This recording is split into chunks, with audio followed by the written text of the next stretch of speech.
Hello guys, welcome back to Genie. Today I'm going to show you how to play Switch games online in Eden Emulator. Alright, let's get started. First, open your emulator and go to Emulation Configuration, Web tab. Here you can set your username and optionally show your current game or Discord status.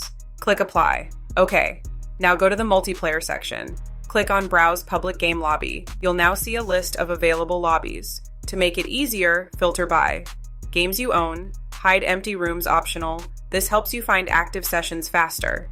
Now, double-click any lobby to join it. You'll see details like the game and version. Important, you must be on the exact same game version as the host. If versions don't match, it won't work. Once you join the lobby, keep that window open in the background. Now go back and launch your game. Very important tip, always join the lobby before starting the game, otherwise multiplayer may not work properly. Once the game loads, don't select online mode. Instead, choose wireless play. Now you should see the lobby and be able to join or host a session. For best results, try playing with friends at the same time since public lobbies depend on availability. And that's it, you're now playing online in Eden Emulator. Thanks for watching, and don't forget to like and subscribe to Genie.